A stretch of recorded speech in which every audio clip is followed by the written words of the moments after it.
Hello everyone, welcome to Compulsion Career Point. मैं आज आप लोगों के लिए हिंदी साहित्य का इतिहास से संबंधित 30 वस्तुनिष्ठ प्रश्न यानी MCQ जो कि प्रैक्टिस सेट 2 के रूप में हम लोग आज कवर करेंगे और आप लोग खुद से इसका प्रैक्टिस सेट भी लगा सकते हैं।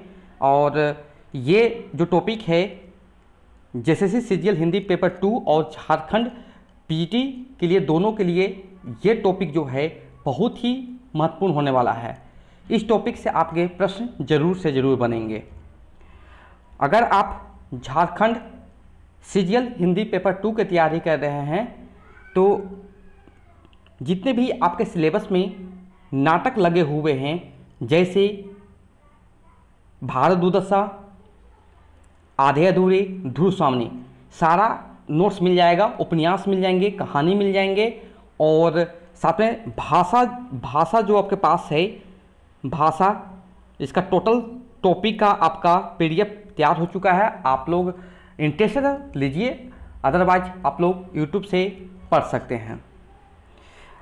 7004501486 यह है व्हाट्सएप नंबर, आपको ओनली मैसेज करने हैं। हम लोग इस सेट में 31 नंबर से 60 नंबर तक प्रश्नों का सॉल्यूशन करने वाले हैं, जो कि 31वें नंबर प्रश्न जो है, इतिहास लेखन में आचार्य रामचंद्र शुक्ल ने लिखा है, अतः उक्त महानुभावों के प्रति अपनी कृतज्ञता प्रकट करता हूँ। उक्त कथन में प्रयुक्त 3 महानुभावों में कौन सम्मिलित नहीं है? तो इस आपके पास 4 विकल्प रहेंगे, लेकिन उसमें से एक ही विकल्प आपका सही जवाब होगा। तो यहाँ से आपका विकल्प जो है 10 सही हो जाएगा, हजारी प्रसाद द्विवेदी। नेक्स्ट प्रश्न जो है, इनमें से कौन सा कथन आचार्य रामचंद्र शुक्ल का नहीं है?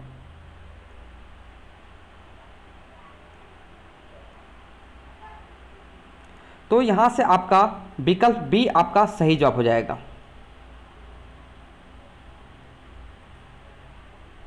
नेक्स्ट है, आचार्य रामचंद्र शुक्ल ने इनमें से रीतिकाल का प्रवर्तक किसे माना है? तो यहां से आपका विकल्प डी हो जाएगा, चिंतामणि। नेक्स्ट है, आचार्य रामचंद्र शुक्ल ने कितने ग्रंथों के आधार पर आदि काल को वीर गाथा काल नाम दिया गया है? तो विकल्प यहां से बी हो जाएगा, 12।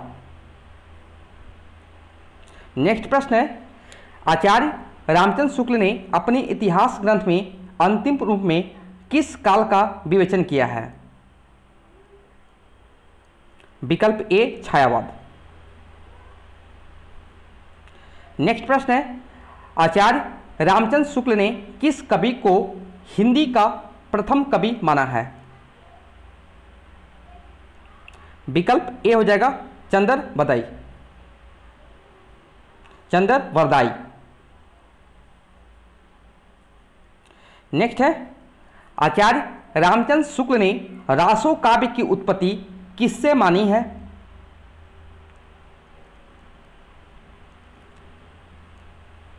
विकल्प आपका यहां से सी आपका सही जवाब हो जाएगा। नेक्स्ट है, आचार्य रामचंद्र शुक्ल ने किस काव्य को हिंदी का पहला महाकाव्य और इसके अंतर्गत रचनाकार को हिंदी का पहला महाकाव्य माना है? विकल्प आपका ए सही जवाब हो जाएगा। नेक्स्ट प्रश्न जो है, आचार्य रामचंद्र शुक्ल ने किस काव्य ग्रंथ से सूफी आख्यान काव्य की खंडित परंपरा की समाप्ति मानी है?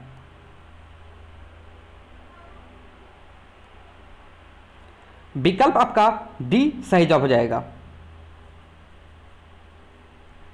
नेक्स्ट प्रश्न है, आधुनिक काल के प्रारंभिक प्रकरण लिखते समय आचार्य रामचंद्र शुक्ल के कौन सर्वाधिक काम आए? विकल्प ए आपका सही जवाब हो जाएगा, पंडित केदारनाथ पाठक। नेक्स्ट है, आचार्य रामचंद्र शुक्ल ने अपने इतिहास का काल विभाग करते अध्यायों को क्या नाम दिया है? विकल्प बी प्रकरण। आचार्य शुक्ल ने आदिकाल अथवा वीर गधा काल को कितने प्रकरणों में लिखा है? विकल्प डी आपका सही जवाब हो जाएगा 4। नेक्स्ट प्रश्न है, आचार्य रामचंद्र शुक्ल ने पूर्व मध्यकाल अर्थात भक्ति काल को कितने प्रकरणों में लिखा है? विकल्प डी 6। नेक्स्ट है, आचार्य शुक्ल ने रीतिकाल को कितने प्रकरणों में लिखा है? विकल्प बी 3।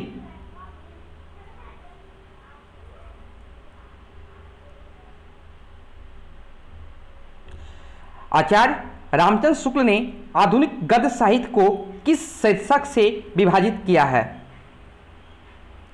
विकल्प ए उत्थान।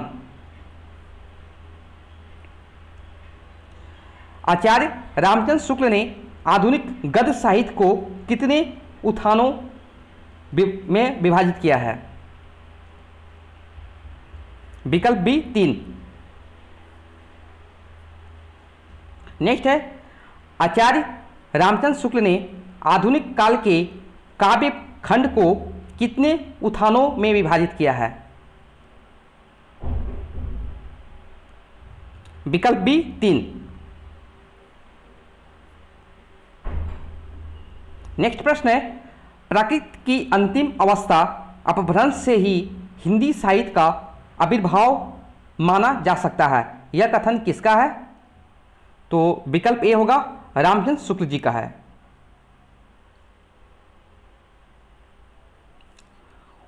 उस समय जैसे गाथा कहने से प्राकृत का बोध होता था, वैसे ही दोहा सा दुहा करने से अपभ्रंश या प्रचलित काव्य भाषा का पद्य समझा जाता था, यह कथन किसका है? तो विकल्प ए होगा रामचंद्र शुक्ल जी का है। किस इतिहास लेखक ने हिंदी साहित्य का प्रारंभ 1050 विक्रमी से स्वीकार किया है? विकल्प बी रामचंद्र शुक्ल जी। नेक्स्ट प्रश्न है, आचार्य शुक्ल ने अपभ्रंश को क्या कहा है? विकल्प ए सही जवाब हो जाएगा। आचार्य रामचंद्र शुक्ल ने हिंदी साहित्य का प्रारंभ और अंत किसके समय माना है? विकल्प आपका ए सही जवाब हो जाएगा।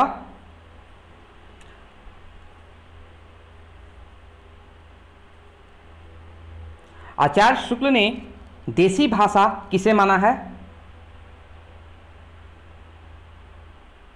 विकल्प बी आपका सही जवाब हो जाएगा, अपभ्रंश से भिन्न प्रचलित बोलचाल की भाषा को।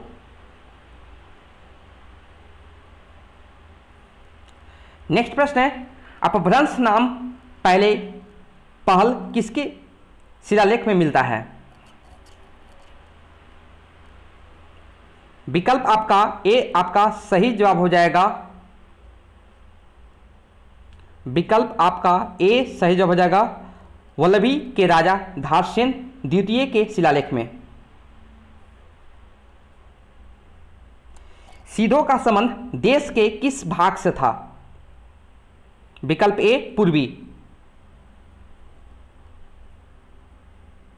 बोध गान ओ दोहा किसकी रचना है? विकल्प ए आपका सही जवाब हो जाएगा।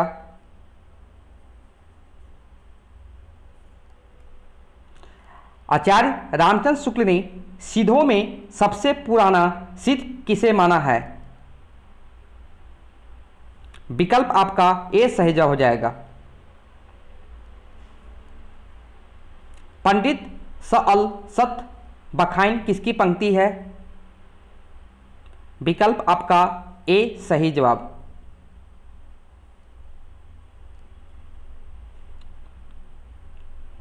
यहां पर जो पंक्ति लिखी हुई है, नाद न बिंदु न रवि न शशि मंडल, किसकी प्रसिद्ध पंक्ति है? तो यहां से आपका विकल्प बी सही जवाब हो जाएगा। आज का अंतिम प्रश्न जो है ये यहाँ पे काला तरुवर पंच बिडार किसकी प्रसिद्ध पंक्ति है? तो ये भी विकल्प बी सही जवाब हो जाएगा, सरहप्पा। तो ये थे रामचंद्र शुक्ल का जो हिंदी साहित्य इतिहास से हम लोग प्रैक्टिस सेट कर रहे हैं। मैंने प्रैक्टिस सेट पहले मैंने प्रैक्टिस सेट 1 में 1 से 30 प्रश्न, अब आज हम लोग प्रैक्टिस सेट 2 में 31 से 60 प्रश्नों का हम लोग प्रैक्टिस सेट किए। अब ऐसे ही प्रश्न आपको एग्जाम में देखने को मिलते हैं। अगर झारखंड सीजीएल के लिए टॉपिक बहुत ही महत्वपूर्ण है और किसी प्रकार का कंटेंट जो आपको नीड है, ज़रूरत है, जो यूट्यूब से नहीं कर पा रहे हो, जिनके पास टाइम नहीं है, वो 7004501486 यह है व्हाट्सएप नंबर। इस पर आप मैसेज कीजिए या आप डिस्क्रिप्शन बॉक्स चेक कीजिए, सारे वहाँ पर टॉपिक मेंशन किए हैं, क्या क्या आपको टॉपिक मिलेंगे। और हिंदी साहित्य के इतिहास जो रामचंद्र शुक्ल का चल रहा है, जिसका प्राइस रखा गया है आपको हर पीडीएफ के लिए, माने कि हर पीडीएफ प्रैक्टिस सेट 1 के लिए 10 रुपया, प्रैक्टिस सेट 2 के लिए 10 रुपया, हर प्रैक्टिस सेट के लिए आपको 10 रुपये पे करना पड़ेंगे। Okay, thank you so much for watching my video.